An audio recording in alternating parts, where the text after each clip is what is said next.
ई content योजना अंतर्गत आज हम बीए प्रथम वर्ष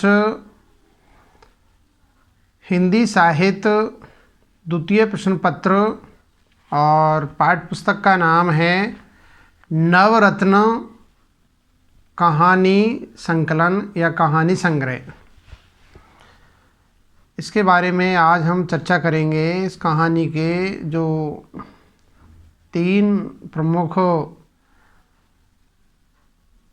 चरण हैं उनके बारे में हम चर्चा करेंगे। पहले इस कहानी जो नवरत्न कहानी संग्रह है उसकी 8वीं कहानी है भूख और इसकी लेखिका है चित्रा मुदगल। तो इस कहानी में 3 बातों का हम जिक्र करेंगे, चर्चा करेंगे। पहले इस कहानी की जो लेखिका है या कहानीकार है उसका संक्षिप्त परिचय, और उसके बाद कहानी का सार तत्व, और तत्पश्चात इसके प्रमुख जो व्याख्या की दृष्टि से और परीक्षा की दृष्टि से जो मार्मिक गद्यांश है, गद्यावतरण है, उनकी सप्रसंग व्याख्याएं करेंगे। तो बीए प्रथम वर्ष की छात्राएं प्रस्तुत वीडियो को ध्यान से देखें, इसका अवलोकन करें और इसका विवेचन विश्लेषण करने के तत्पश्चात प्रस्तुत वीडियो को लाइक करें, कमेंट करें और सब्सक्राइब करने में कोताही ना बरतें। ये कंटेंट महाराजा सूरजमल ब्रज विश्वविद्यालय भरतपुर के बीए प्रथम वर्ष BA part first year Hindi literature second question paper में ये सम्मिलित है। मैं एस.एल. बैरवा, सहायक आचार्य हिंदी, राजकीय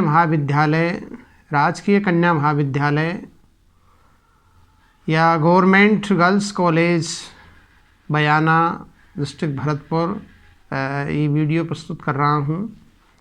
तो बीए प्रथम वर्ष की छात्राएं प्रस्तुत वीडियो का ध्यान से अवलोकन करें और तत्पश्चात इस वीडियो को लाइक करें, कमेंट करें और सब्सक्राइब करने में कोताही न बरतें। प्रस्तुत वीडियो में बेहद ज्ञानवर्धक रोचक सामग्री में प्रस्तुत कर रहा हूँ।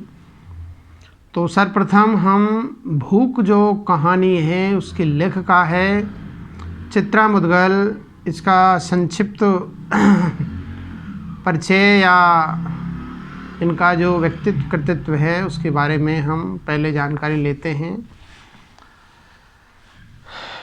आधुनिक हिंदी कथा साहित्य की बहुचर्चित लेखिका चित्रा मुदगल का जन्म 10 सितंबर 1944 को चेन्नई, तमिलनाडु में हुआ था। चेन्नई का पूर्व नाम है मद्रास। तमिलनाडु की वैसे राजधानी मद्रास है। तो चेन्नई में हुआ था। प्रारंभिक शिक्षा पैतृक गांव उत्तर प्रदेश के उन्नाव जिले में स्थित निहाली खेड़ा में इनकी प्रारंभिक और या पैतृक शिक्षा हुई थी, और उस शिक्षा बम्बई विश्वविद्यालय में हुई थी। चित्रा जी की पहली कहानी स्त्री पुरुष संबंधों पर थी।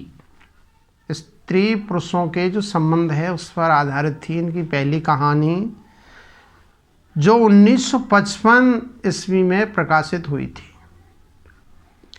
उनके अब तक 13 कहानी संग्रह, खूब सारी कहानी इन्होंने लिखी है। 13 कहानी संग्रह, 3 उपन्यास, 3 बाल उपन्यास, 4 बाल कथा संग्रह, 5 संपादित पुस्तकें प्रकाशित हो चुकी है। और इनका जो बहुचर्चित उपन्यास है आवा के लिए उन्हें व्यास सम्मान से भी नवाजा जा चुका है, सम्मानित किया जा चुका है। तो पहले हम इनके उपन्यास लेते हैं। इनका जो सृजन लेखन का कार्य है उसमें पहले उपन्यास लेते हैं। उपन्यासों के नाम हैं एक ज़मीन अपनी, एक ज़मीन अपनी, आवा, गिली गडू आदि चर्चित उपन्यास हैं। इनके कहानी संग्रह देखते हैं। भूख, जहर, ठहरा हुआ, लाक्षागृह, अपनी वापसी, इस हमाम में, 11 लंबी कहानियाँ, जिनावर, लपटें, जगदम्बा, बाबू गांव आ रहे हैं, मामला आगे बढ़ेगा अभी, मामला आगे बढ़ेगा अभी, कैंचुल आदि उल्लेखनीय कहानी संग्रह हैं। अब अन्य में लेते हैं इनका बाल संग्रह है। इनके अतिरिक्त तहखानों में बंद, कथात्मक रिपोर्टाज, वयार, उनकी मुट्ठी में, चर्चित लेख, जीवक, माधवी, कन्नगी, मणिमेघ, बाल उपन्यास। तो दूर के ढोल, सूझबूझ, देश देश की लोक कथाएँ, बाल कथा संग्रह हैं।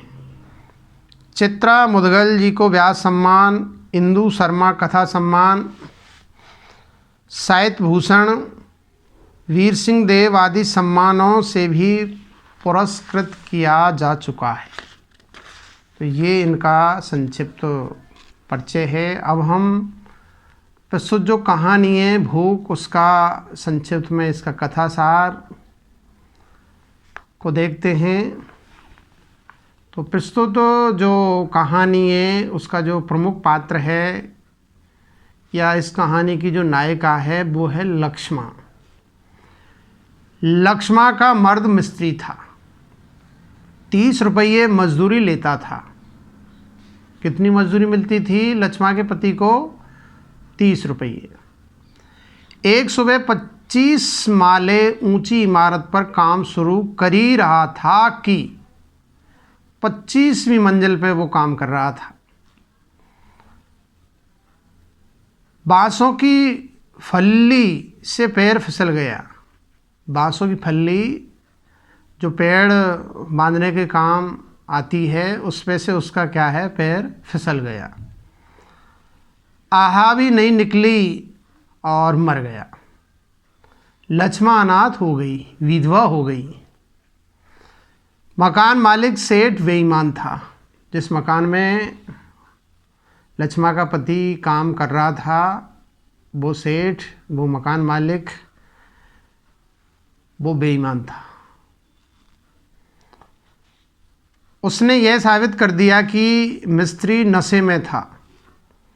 सेठ ने 1000 रुपये लक्ष्मा को थमाए और टरका दिया।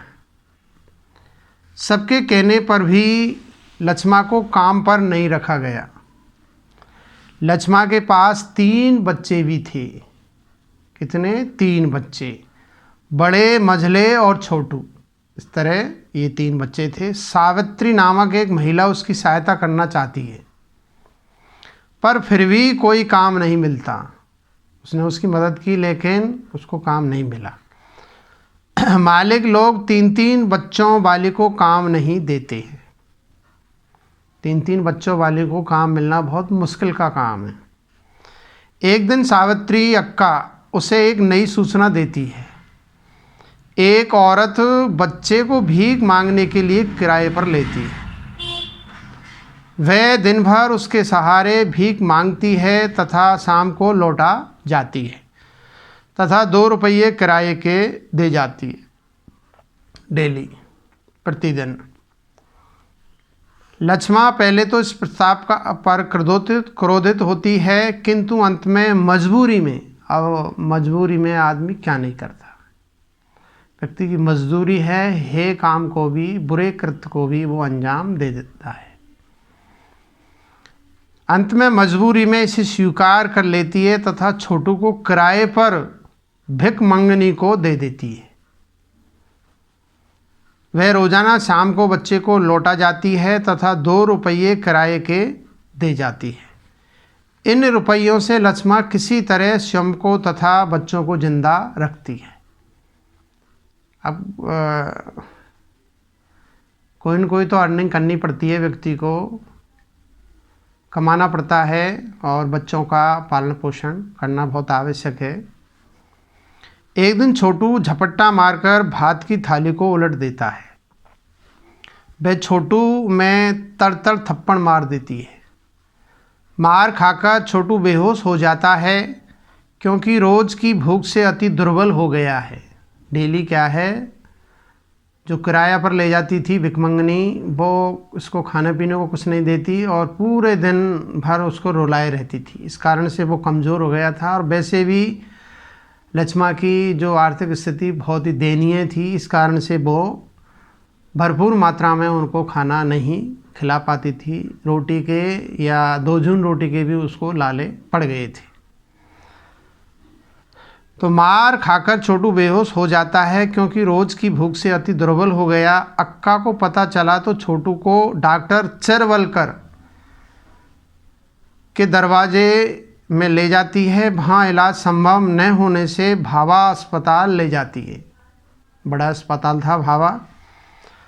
बच्चा नहीं बच पाता। डॉक्टर मौत का कारण भूख को बताता है कि इसको भरपूर मात्रा में खाना नहीं मिला है, रोटी नहीं मिली, इस कारण से बच्चे की मृत्यु हो गई है। लक्ष्मा पगली सी हो जाती है, उसे चिपकी आते और लासी दिखती है। यहाँ आकर के ये कहानी समाप्त हो जाती है। तो ये इस कहानी का संक्षिप्त में कथा सार है कि देखिए कि आर्थिक स्थिति कितनी दयनीय है लक्ष्मा की, और वो बच्चों को क्या है सही ढंग से रोटी भी नहीं खिला पाती है, भरपूर मात्रा में खाना भी नहीं दे पाती है। तो ये हमारे निम्न वर्गीय समाज की, या यूँ कहें कि किसान मजदूर वर्ग की जो दयनीय स्थिति है, उसका बहुत ही वास्तविक चित्रण, हकीकत, या यूँ कहें कि ये कहानी यथार्थवादी कहानी है। अब हम प्रस्तुत कहानी के जो मार्मिक गद्यांश हैं या व्याख्या की दृष्टि से, परीक्षा की दृष्टि से जो महत्वपूर्ण हैं, उनकी हम 100% व्याख्याएँ करेंगे अगले सोपान में, अगले चरण में। तो पहला जो गद्यांश है उसको हम पहले तो पढ़ते हैं, फिर उसके बाद उसकी 100% व्याख्याएँ करेंगे।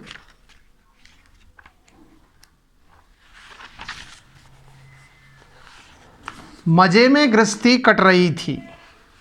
मज़े में गृहस्थी कट रही थी, ऐसी पनवती लगी कि सब उजड़ गया। ऐसी पनवती लगी कि सब उजड़ गया। मर्द मिस्त्री था, 30 रुपया दिहाड़ी लेता। एक सूबू 25 माले ऊंची इमारत में काम शुरू किया ही था कि बंधे बांसों के सहारे बल्ली पर टिके पांव बालकनी पर पलस्तर चढ़ाते फिसल गए। 15वें माले से जो पके कटहल सा चूआ तो आहा भी नहीं भर पाया गुंडप्पा। सेठ खड़ूस था, साबित कर दिया कि मिस्त्री बाटली चढ़ाए हुए था। बाटली यानी बोतल या नशा किए हुए था। अलबत्ता रात को ज़रूर वह बोतल चढ़ा के सोया था, पर सुबह एकदम होश में काम पर गया। सुबह का मतलब सुबह। मुँह से दारू की बास नहीं गई होगी तो और बात, 1000 रुपये लक्ष्मा को टिका के टरका दिया हरामी ने। अब हम प्रस्तुत गद्यांश का व्याख्या के जो प्रमुख तौर पर जो 4 सोपान होते हैं, उसके आधार पर इसका हम विवेचन विश्लेषण करेंगे, इसकी समीक्षा करेंगे। तो 4 सोपान, इसके बारे में मैंने पिछले कई वीडियो में चर्चा कर चुका हूँ।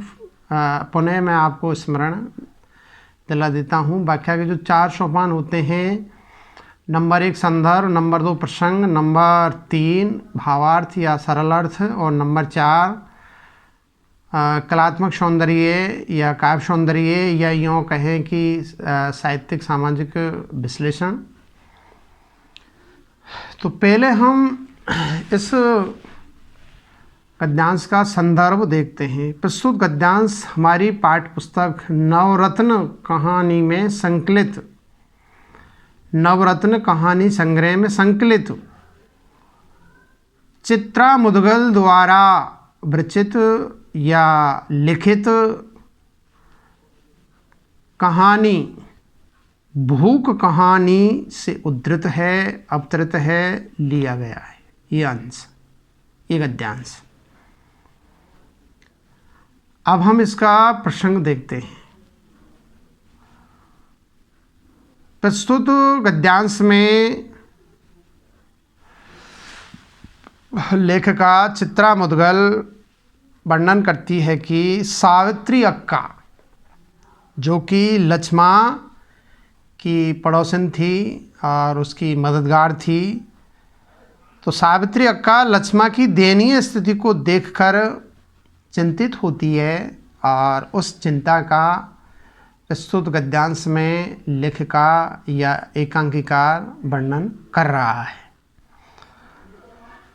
अब हम जो तृतीय सोपान है या तृतीय चरण है, इस गद्यांश का भावार्थ या सरल अर्थ देखते हैं। प्रस्तुत गद्यांश में लेखिका चित्रण करती है किस स्थिति का, जब सावित्री लक्ष्मा के झोंपड़े से बाहर आई। तो लक्ष्मा झोंपड़े से, उसकी रहने का जो स्थान है उससे जब जैसे ही वो बाहर आई, तो लक्ष्मा की दयनीय स्थिति के कारण पर विचार करके दुखी हो जाती है। कौन? सावित्री अक्का। लक्ष्मा की गृहस्थी हंसी खुशी से चल रही थी, बढ़िया क्या है, समय निकल रहा था, खूब गृहस्थी का पालन पोषण हो रहा था, लेकिन भगवान को ये सुखद स्थिति मंजूर नहीं थी। इस कारण से चल रही थी, ऐसी नज़र लगी कि उसका सब कुछ तबाह हो गया, सब बर्बाद हो गया, क्योंकि उसका पति मर गया था। उसका पति मिस्त्री था, 30 रुपये दिहाड़ी कमाता था। एक दिन सुबह 25 मंजिल वाली ऊंची इमारत में काम आरंभ किया ही था कि बंधे हुए बांसों से उसका पांव फिसल गया और वह नीचे आ गिरा। इतनी ऊंचाई से गिरने के कारण उसके मुंह से आहा तक भी नहीं निकली, अर्थात मृत्यु को प्राप्त हो गया, मौत हो गई उसकी, दुखद मौत हो गई। उसका सेठ लोभी था, बहुत ही लालची था, उसने कोई मदद नहीं की उसकी। उसने दीनहीन एहसाए लक्ष्मा से सहानुभूति दर्शाने के बजाय उसके पति को शराबी बताते हुए कि ये तो शराब पीता है, आदतन क्या है, शराबी है, शराबी बताते हुए नशे में युक्त होने के कारण मृत्यु होना घोषित कर दिया कि इसने शराब पी रखी थी, इस कारण से वो ये गिर गया पेड़ पे से, काम करते हुए इसका पैर फिसल गया। इस तरह सदियों से सेठ साहूकार हमेशा आर्थिक कमजोरी से युक्त मनुष्यों का शोषण करते रहते हैं। ये दर्शाया गया है प्रस्तुत गद्यांश में कि जो सबल आदमी है या सबल है वो निर्बल को खा जाता है। कहते हैं नहीं, जीव जीवस्य भोजनम, जीव जीव को खा जाता है। जो सबल होता है, जो मजबूत होता है या जो शक्तिशाली होता है, वो निर्बल है, कमज़ोर है, उसको खा जाता है। अब हम प्रस्तुत गद्यांश का या गद्यावतरण का कलात्मक सौंदर्य या यूँ कहे कि इसका सामाजिक साहित्यिक विश्लेषण है, उसको देखते हैं। प्रस्तुत गद्यांश में सेठ जो धन कुमेर है, साहूकार है जो ब्याज पे रुपये देते हैं, महाजन जिन्हें कहते हैं, कि शोषण प्रवृत्ति की ओर संकेत किया है। लेखिका ने सेठ, साहूकार और शोषण करने वाले जो लोग हैं उनकी जो टेंडेंसी होती है, प्रवृत्ति होती है, उस पर ये व्यंग किया है, प्रहार किया है या संकेत किया है। इन्हीं की वजह से गरीब व्यक्ति और अधिक गरीब होता जाता है, वे अपनी आर्थिक कमजोरी से उबर नहीं पाता है, वो कर्ज में डूब जाता है और कर्ज में ही क्या है, वो मर जाता है। और प्रस्तुत गद्यांश की भाषा शैली सहज, सरल, सुबोध, लेखक या लेखिका के भाव और विचारों को व्यक्त करने में पूर्ण रूप से सशक्त और समर्थ है। अब हम अगला जो व्याख्या की दृष्टि से महत्वपूर्ण गद्यांश है उसको पहले पढ़ते हैं और फिर तत्पश्चात या तदुपरांत उसकी 6% व्याख्याएँ करेंगे, इसका विवेचन विश्लेषण करेंगे।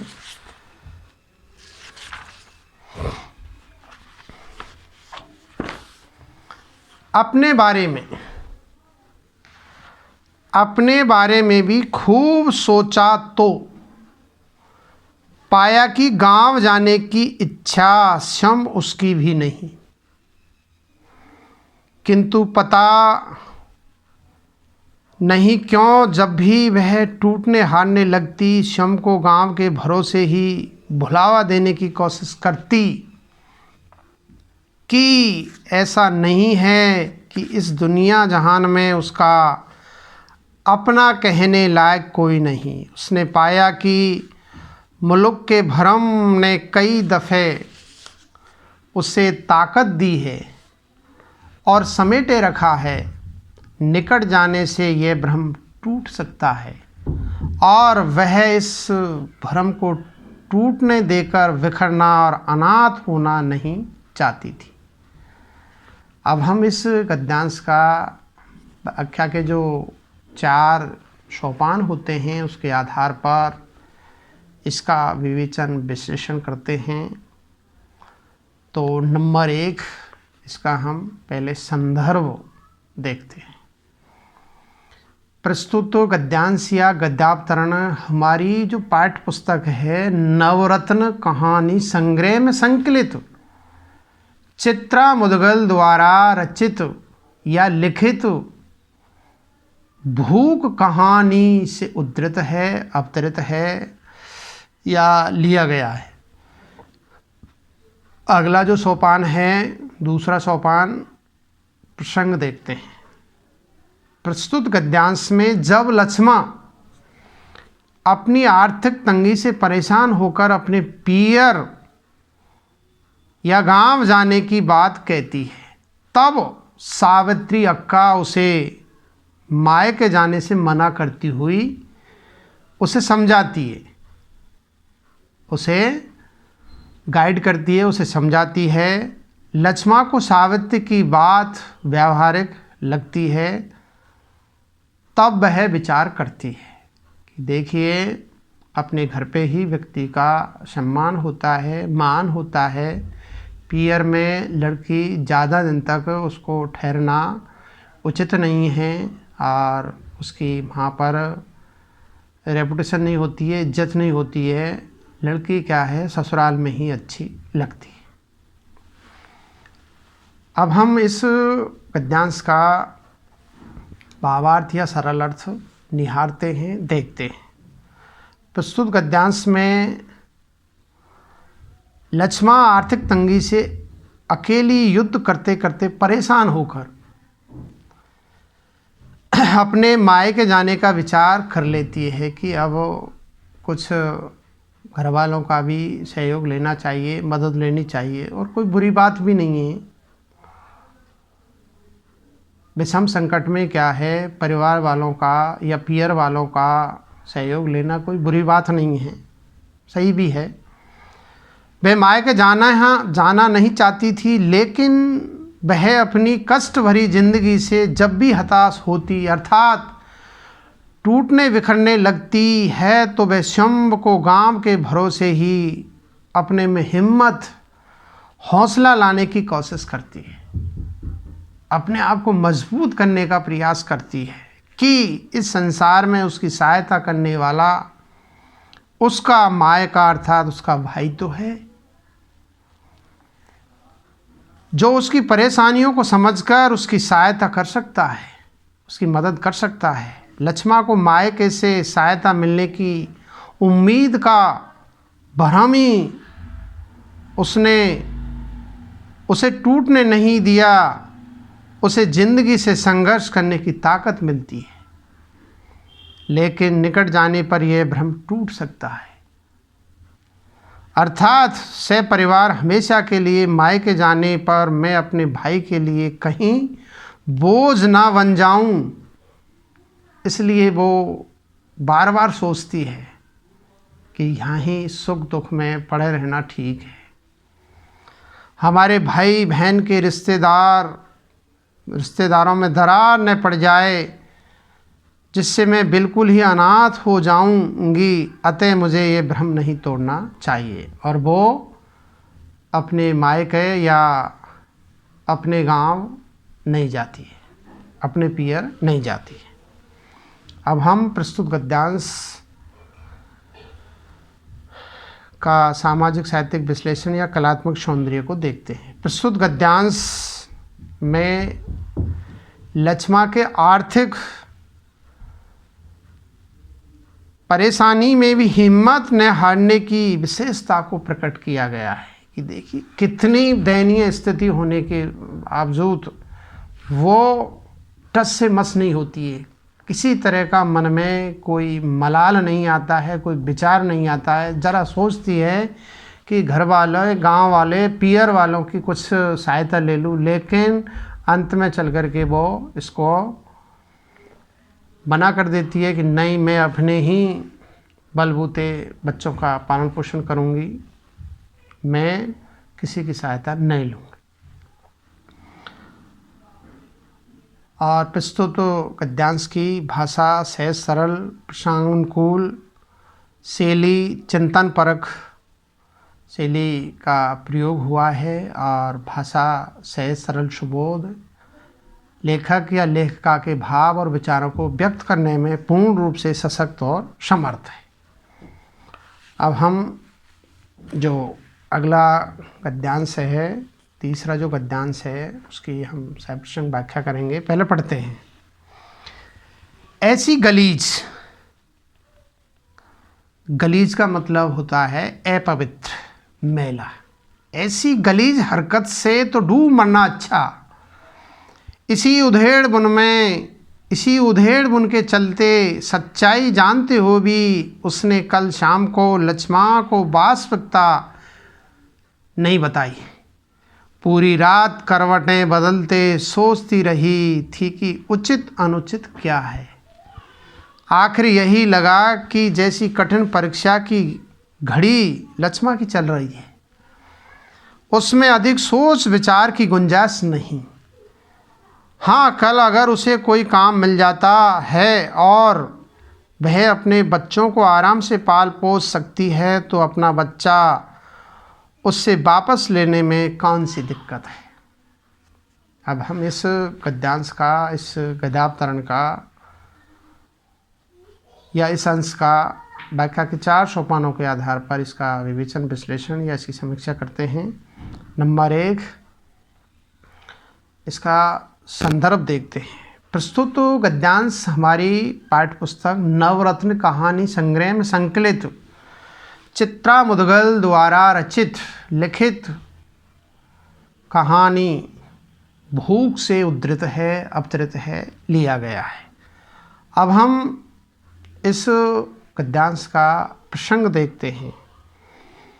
प्रस्तुत गद्यांश में सावित्री अक्का लक्ष्मा की आर्थिक तंगी से परेशान होकर उसे दूर करने का उपाय सोचती है।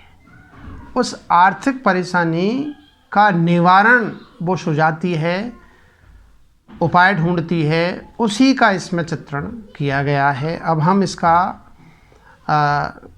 सरल अर्थ या भावार्थ देखते हैं। प्रस्तुत गद्यांश में सावित्री को कलाबाई से पता चला कि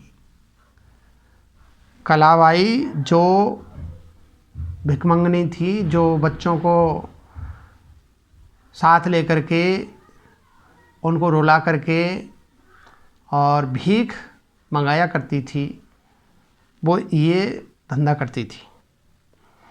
तो सावित्री बाई को कलाबाई से पता चला कि वह बच्चे को भीख मांगने के लिए किराए पर लेती है। वह दिन भर उसके सहारे भीख मांगती है तथा शाम को लौटा जाती है तथा 2 रुपये किराए के दे जाती है।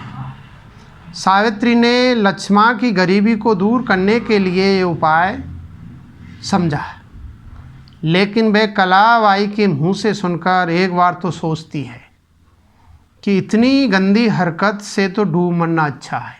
विचार करती है कि नहीं, ऐसा कृत्य नहीं करना चाहिए। इसी तरह सावित्री के मन में द्वंद्व चलता है कि क्या करूं क्या न करूं। किंग कर्तव्य मूड हो जाती है, किंग कर्तव्य मूड हो जाती है कि क्या करूं क्या नहीं करूं। वह सच्चाई जानती हुई भी लक्ष्मा को वास्तविक बात नहीं बताई, क्योंकि यह बात सावित्री को ही अच्छी नहीं लगी तो लक्ष्मा को कैसे अच्छी लग सकती है। उसका तो पुत्र है, वह अपने कलेजे के टुकड़े को कैसे एक भिखारी को दे सकती है। सावित्री पूरी रात करवटें बदलते सोचती रही कि जो कार्य मैं करने जा रही हूँ वह उचित है या अनुचित, लेकिन अंत में लक्ष्मा ने यही निर्णय लिया कि लक्ष्मा की इन कठिन परिस्थितियों में यही उचित है। यदि कल उसे कोई काम मिल जाता है तो वह अपने बच्चों का पालन पोषण अच्छे से कर सकती है और अपना बच्चा उस भिखारनी से वापस ले सकती है। लेकिन मजबूरी में क्या नहीं करता है आदमी, सब कुछ करने को तैयार हो जाता है। तो ये इस पद्यांश का भावार्थ है। अब हम इसका सामाजिक साहित्यिक विश्लेषण देखते हैं या इसका कलात्मक सौंदर्य देखते हैं। प्रस्तुत गद्यांश में बताया गया है कि कितनी विचित्र सामाजिक विडंबना है। विडंबना का मतलब जैसा होना चाहिए वैसे नहीं होता है, ठीक उसके विपरीत होता है, उल्टा होता है, उसको हम विडंबना कहते हैं। विडंबना है कि मनुष्य को अपनी मूलभूत मजबूरी को पूरी करने के लिए विवश होकर गलत कदम भी उठाना पड़ता है। ये मजबूरी होती है इंसान। और प्रस्तुत गद्यांश की भाषा शैली सहज सरल सुबोध लेखिका के भाव और विचारों को व्यक्त करने में पूर्ण रूप से सशक्त और समर्थ है। धन्यवाद, नमस्कार। आज इतना ही और अगले वीडियो में हम चर्चा करेंगे।